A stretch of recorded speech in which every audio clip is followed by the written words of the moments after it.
Then now what is a typical spinal nerve? Typical spinal nerve, is T3 to T6 basically. They have the, all the required definition wise, all the required features of a typical spinal nerve is T3 to T6. Now see what's happening in a typical spinal nerve. As you know, this being, ventral fissure, anterolongitudinal fissure. So these are the anterior horns and these are the dorsal horns. So you have this dorsal nerve root formed by 6 to 8 dorsal nerve rootlets.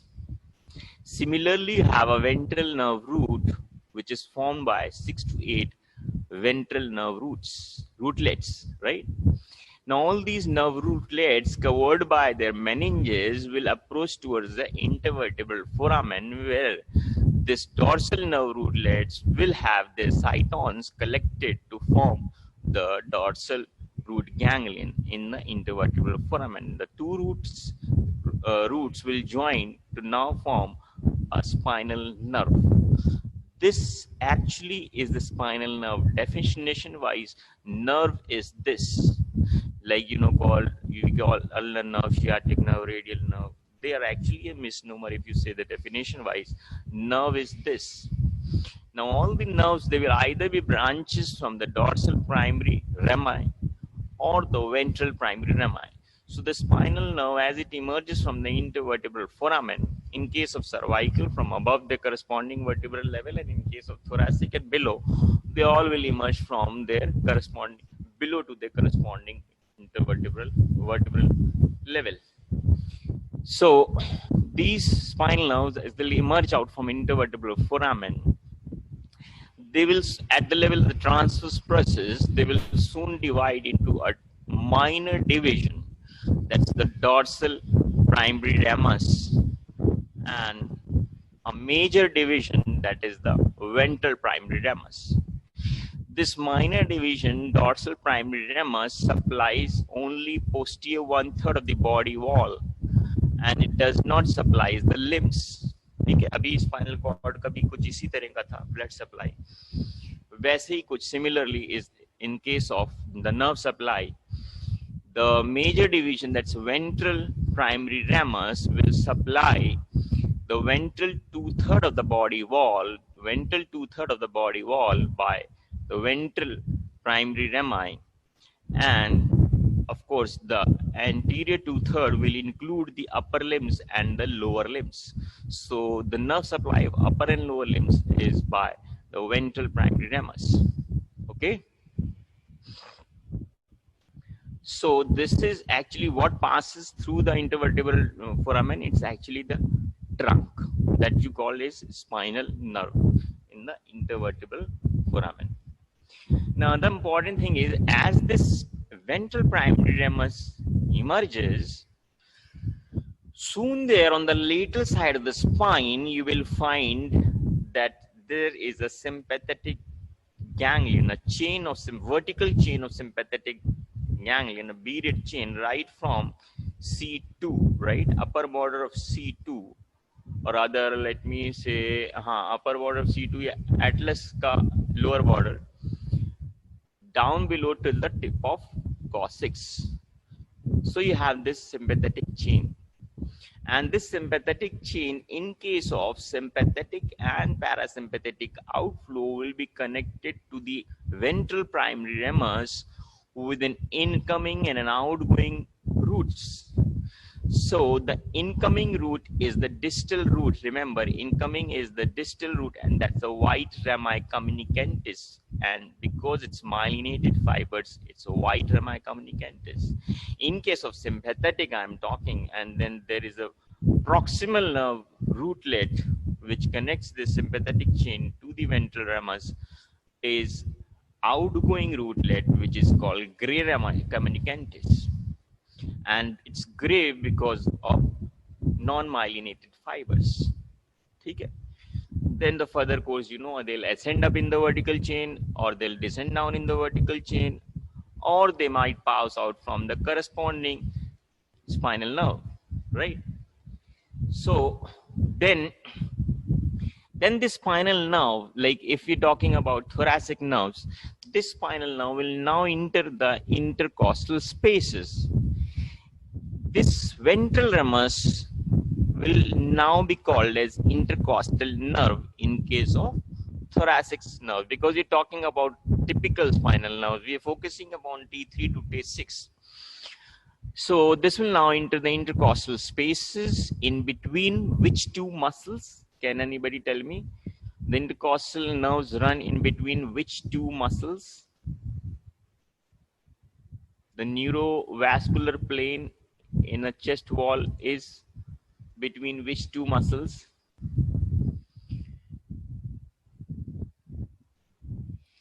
It's between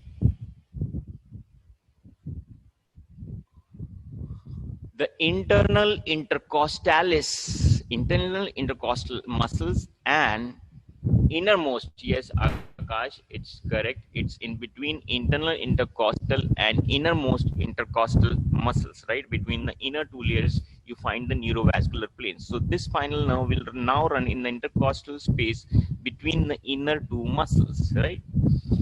So when it will reach nearly to the posterior angle of the rib, remember, it will now divide, actually a little before, you can say, or you can say in the mid-axillary line is the better word. In the mid-axillary line, this ventral primary ramus will give its lateral cutaneous branch. This lateral cutaneous branch will now emerge out of the intercostal space, will perforate the intervening muscles, and then the deep fascia on the lateral side of the chest wall, and will now divide into a dorsal and a ventral twig, cutaneous nerves, okay, to supply the skin there on the lateral wall of the trunk. It might be abdomen also, because intercostal nerve supplies the trunk, not only the thorax but also the abdomen.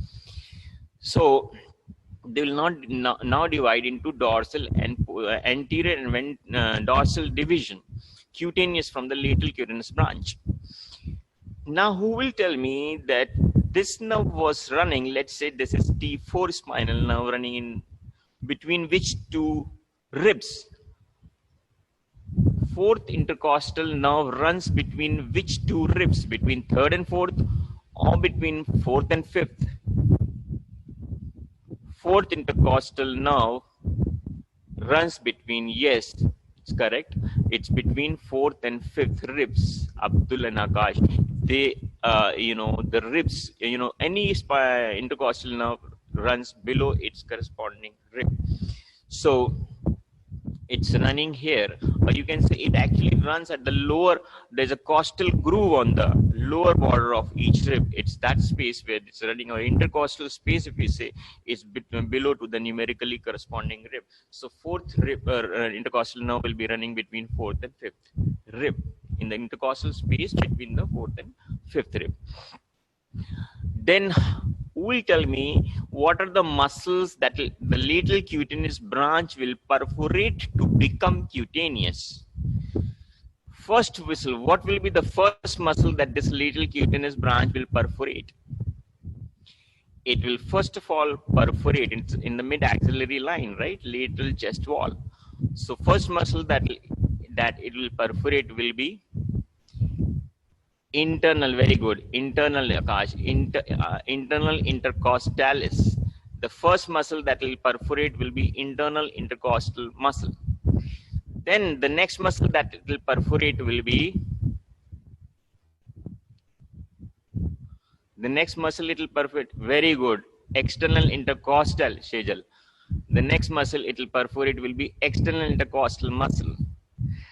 Then third muscle that it will perforate will be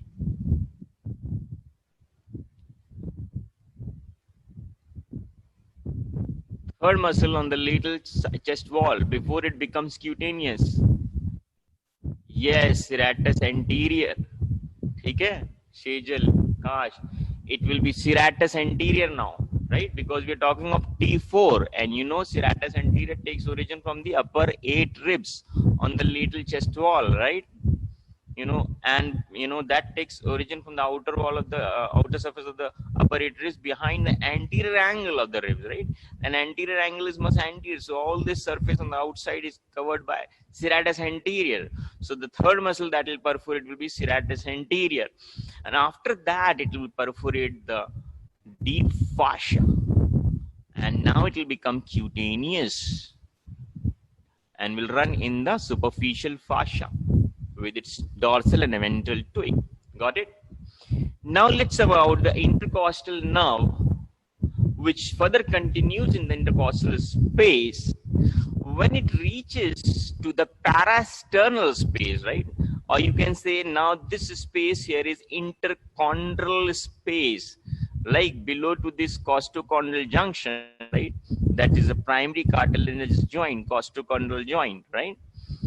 So at this space, then between the interchondral joint, interchondral spaces, or you can say at the junction of costochondral joint in the intercostal space, this ventral rami will itself now terminate by perforating the intervening muscles here, and will perforate the deep fascia to become cutaneous, and in the superficial fascia again it will have a medial and a lateral division, the cutaneous branches, to supply the front of the trunk. It might be thorax or abdomen. Okay, so now this is the anterior cutaneous branch. What will be the muscles pierced? Let me ask you now, what will be the first muscle that will be pierced by the anterior cutaneous branch of a typical spinal nerve? T4, let's say. First muscle that will perforate will be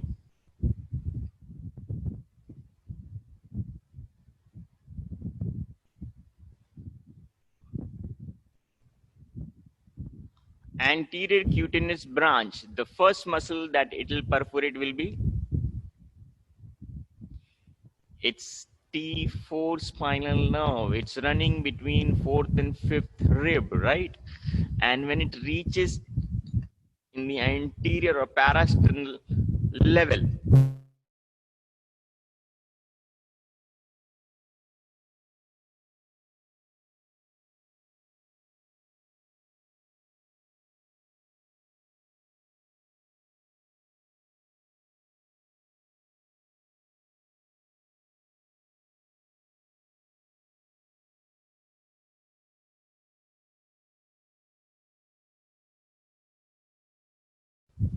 you don't have external costal muscle in the interchondral space, right? So anteriorly here you have external intercostal membrane.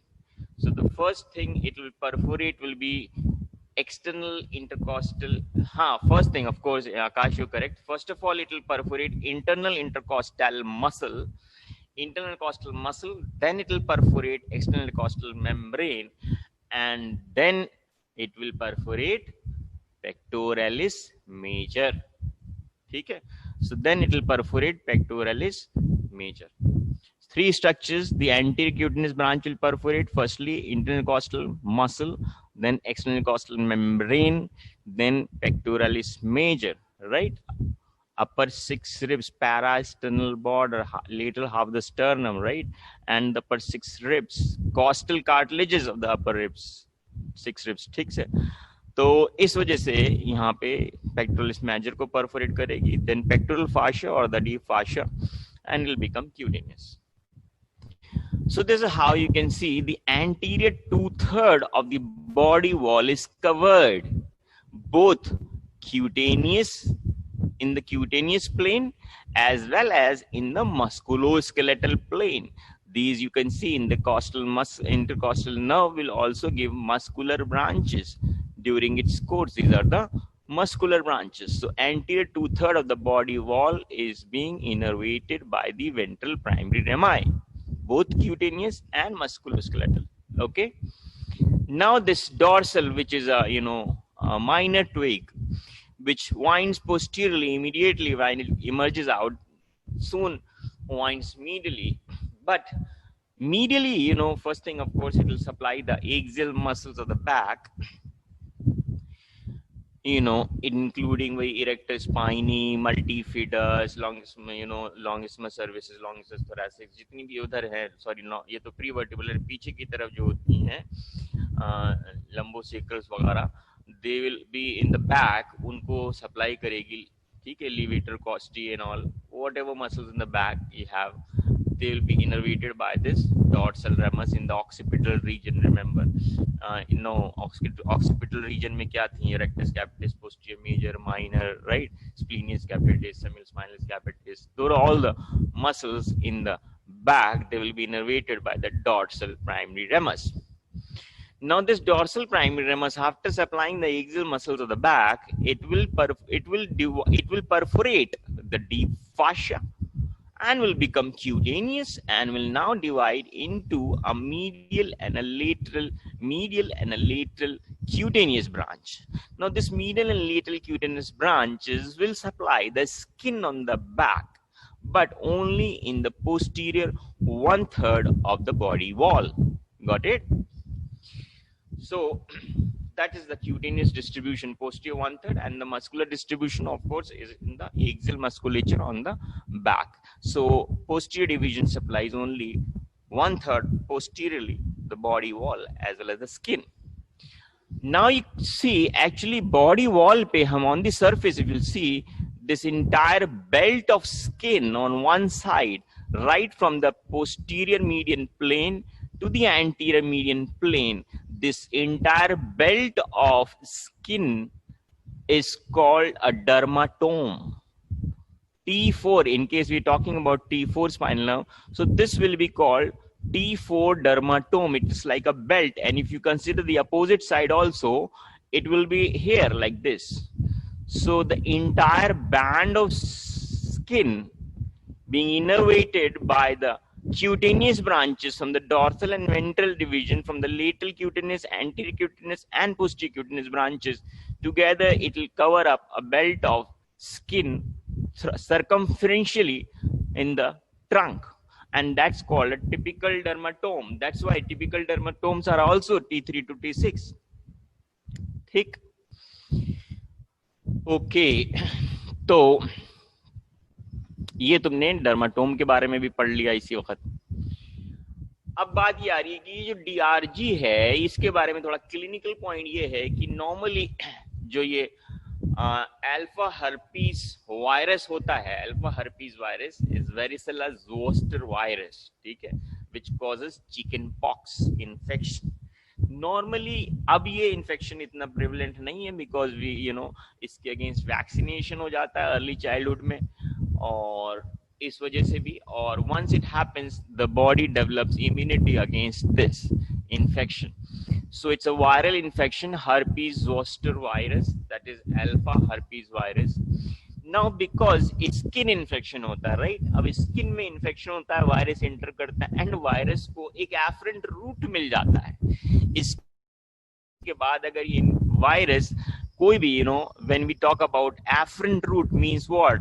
Receptor से there is a peripheral axonal process of the first order sensory neurons which have their dorsal root spinal cytons here, and then the central processes reach to the dorsal gray horn.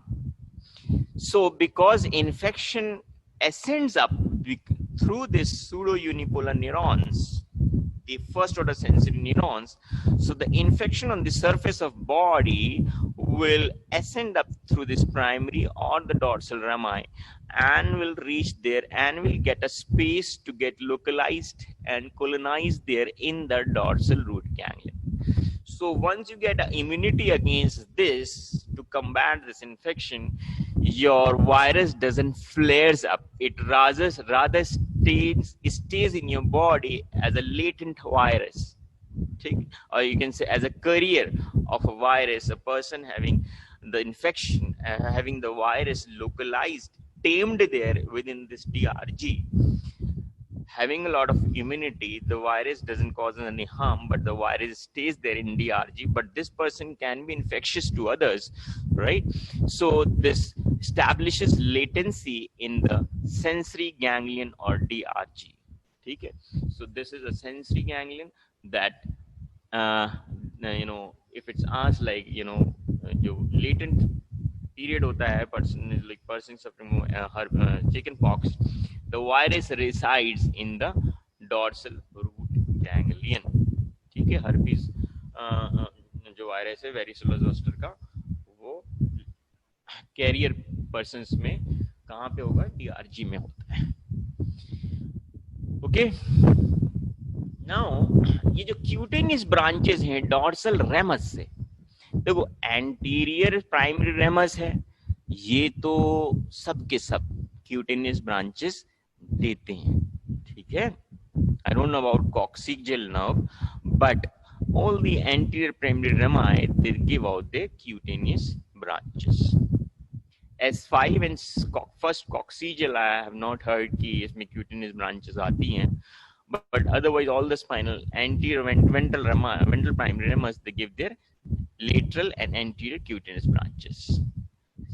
S5 and first coccygeal, I'll get to know, otherwise I haven't heard कि इनकी कोई cutaneous supply होती है.